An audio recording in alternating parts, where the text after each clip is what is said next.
Ladies and gentlemen, good evening and welcome back to our channel once again. And it is my hope and prayer that the video is going to find you guys in good health. Personally, I am fine, as you can see. Kisumu is fantastic, and maybe you could also let me know where you're watching the video from. The county or the country, in case you are out of the republic. Ladies and gentlemen, sometimes last week, or is it last week but one, Rigathi Gachagua attended a burial ceremony in Limuru, and goons attacked Rigathi Gachagua.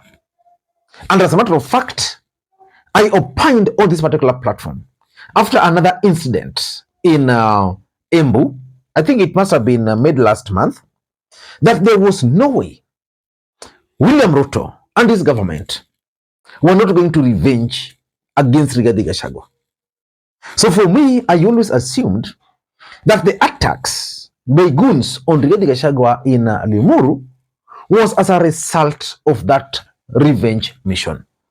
And for those who've been following Rigathi Gachagua's politics from that day, he has clearly changed tact. And let me just explain to you guys how or why Rigathi Gachagua has changed tact for those who might not have noticed. Number one, Rigathi Gachagua has clearly stopped public engagement. Of course, today I saw him somewhere in Kasarani, but since the attack in Limuru, Rigathi Gachagua has avoided attending events physically. Instead, his allies would attend those events and then call Rigathi Gachagua, who would then address the gathering. Na ikikiwa na mambo mapya lazima mambo ifanyike, na sisi hatutaogopa. Kuna mpango ya serikali ya kuleta vita na vurugu katika eneo la Mount Kenya. Na hii vurugu na hii vita walikuwa wamepanga hapo awali.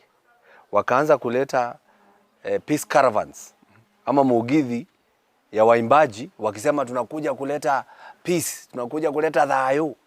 Lakini walipofika Mount Kenya wakapata dhayo ni mingi, peace ni mingi kuliko hata ile wanaleta.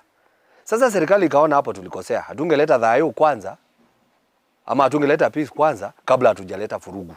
Ndio wamerudi nyuma kidogo, wakatoa zile caravan za kuleta amani, wakaanza kuleta vurugu. Na ndio maana uliona vurugu ilifanyika pale Limuru katika mazishi ya kijana mmoja. Sababu polisi hawakuweko, wenye walikuwa wamevaa nguo za raia. Vijana wenye waliletwa walikuwa wamelipwa basi ama manisa 8 kutoka eneo tofauti tofauti. Hao walikuja kuleta vurugu. Ndio wakileta hiyo vurugu, ndio sisi kama viongozi na sisi tuseme tukienda mahali kama hapo tutakuwa na vijana wetu. Kiongozi mwingine atakuwa na vijana wake. Mwingine vijana wake. Ndio tukikutana pale tupigane, tuuane, tuumizane, ndio vita ilipuke katika eneo la Mount Kenya. Lakini tumejanjaruka. Tumejua hivyo ndio wanataka, na ndio tukasema sisi hatutapiganisha watu wetu. Sisi hatutaleta vita. Na ndio tukaambia Rigathi Gachagua retreat kidogo. Ndio tupange, tukuje na tactic nyingine. Tukasema kila mazishi, kila harusi, kila mkutano ambako tunaenda lazima tupatiane salamu ya Rigathi Gachagua. Na wale wataweza tunampigia simu, anasalamia raia kupitia njia ya simu. Sasa hiyo njia ya simu hakutakuwa na vurugu. Watu watasikiza Rigathi Gachagua sababu wanamfahamu. Sio lazima wamuone hapa, wanafahamu yeye ni nani. So hakutakuwa, unless serikali itakuwa ikitunyang'anya simu, itakuwa ikitunyang'anya microphone, na pia tutaenda pia ma TV wanamuona yeye mwenyewe Rigathi Gachagua ndio huyu anawaongelesha.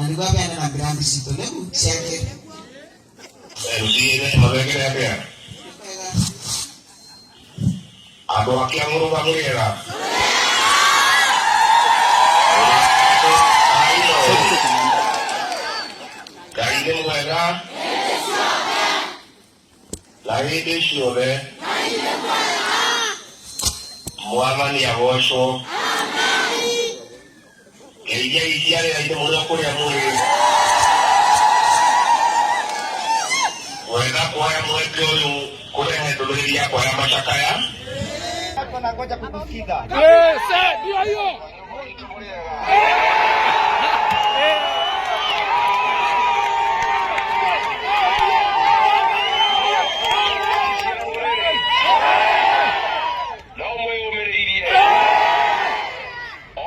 atererio ona ni deo metia wakaitu wakaire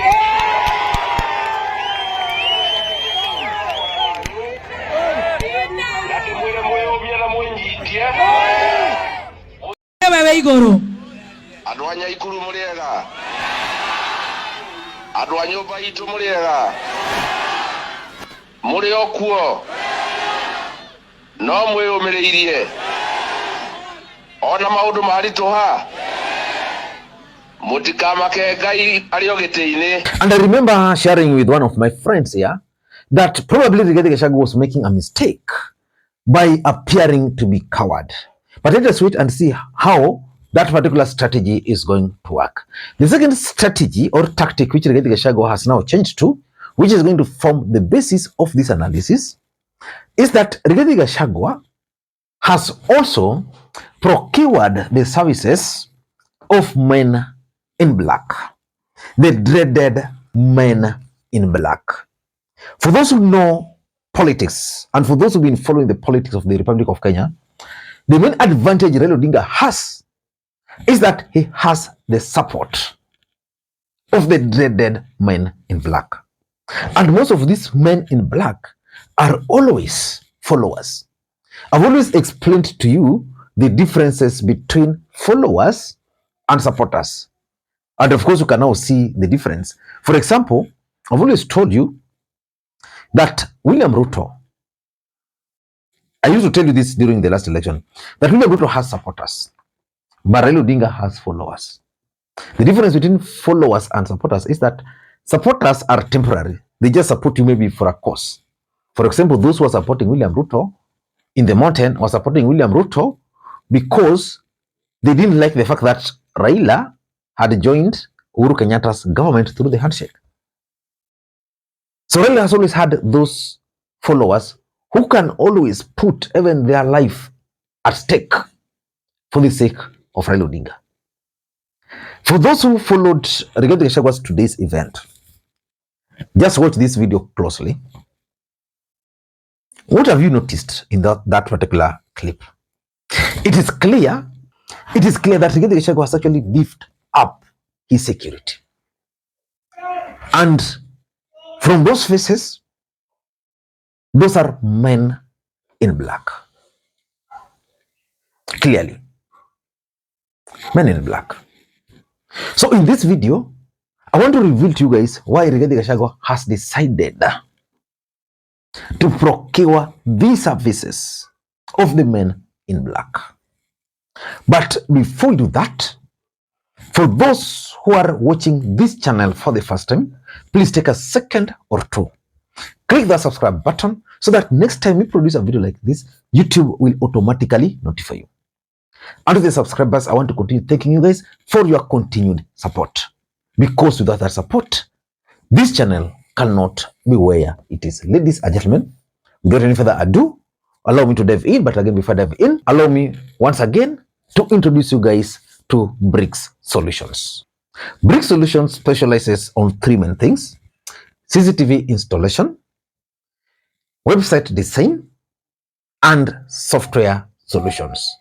And currently they have one of the best point of sale software designs for supermarkets, hospitals, pharmacies, schools, petrol stations, name it. You can reach out to them for live demonstrations using the numbers you are seeing on your screen there. Of course, if you also need additional information, ladies and gentlemen, let us dive in. Why do you think Rigathi Gachagua has procured the services of the dreaded men in black? The truth of the matter is that whether Rigathi Gachagua has secured the men in black or what, if the government wants to deal with him, the government will still deal with him. Which means Rigathi Gachagua is using what I normally refer to as here as perceptual value. He's trying to create the perception that he's making certain changes after what happened to him in Limuru. So for me, Rigathi Gachagua is doing that because number one, he wants to prepare himself for any eventuality. Rigathi Gachagua was in Kasarani, he appeared with men in black. I'm 100% sure that the government already knew that Rigathi Gachagua was going to attend that particular church service. The goons which were used to attack him in Limuru were, I'm 100% sure, were actually procured by someone who is close to the system. Otherwise, if that were not the case, by now we would have seen arrest. Because most of those guys were actually captured live on camera. They were captured live on camera. So it shouldn't be a problem for the government to nab them. But they're walking free. So Rigathi Gachagua is getting ready that in case, like for example, that particular day, were it not for the effort of the mourners who shielded, who formed a human shield around Rigathi Gachagua, things would have been different. But now, at least he's going to have the dreaded men in black who can really push the goons if need be. And he's also doing this so that tomorrow someone will arrest these guys because their faces are now public. And once they are arrested, he'll make noise. And that's political capital. He will milk political capital out of the mistakes by Kenya Kwanza government. Because, for example, if I were to ask you, why would someone frustrate Rigathi Gachagua to an extent of messing up with a burial? So that's number one. Number two, I'm also looking at it as part of Rigathi Gachagua's strategy to win sympathy of the mountain. Let's face it, Rigathi Gachagua is not doing all these politics for national gain, no? Rigathi Gachagua is only interested in Mount Kenya politics. He's a former deputy president who ideally should be enjoying free government security. I don't know what the law says in case of impeachment, but he's now exposed, being attacked.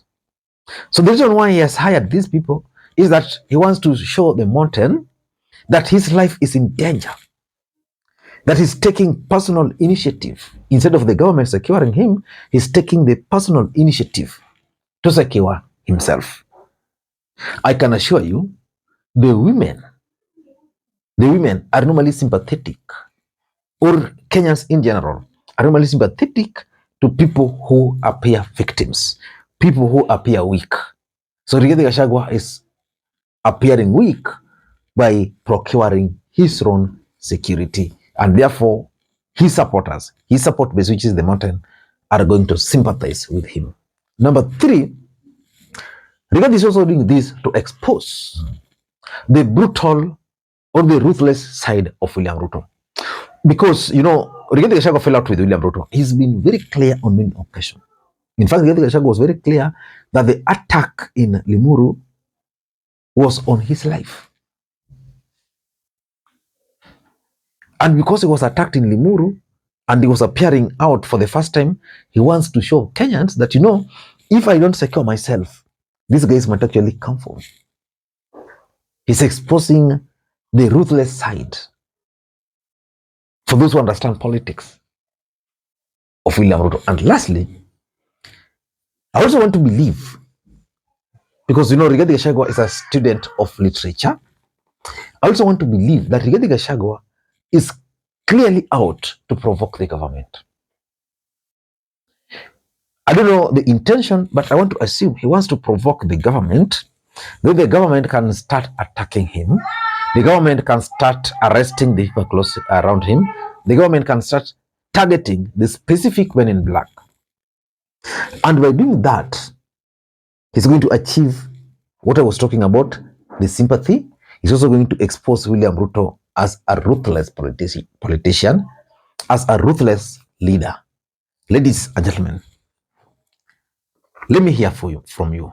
What is your take? Do you think Rigathi Gachagua can secure himself through the men in black? Because for me, that's even risky, because the government will infiltrate these men in black, because most of them, if you are to ask me, probably they don't believe in Rigathi Gachagua. So the government will easily infiltrate them.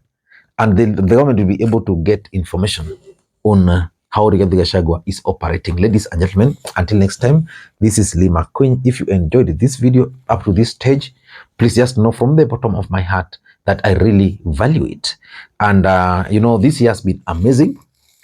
We've had ups and downs. And I know, you know, there's something I'm planning. I'm planning to Nyombo soon, officially. Yeah. If you are invited, don't hesitate. Until next time, this is Makwiny. Bye-bye.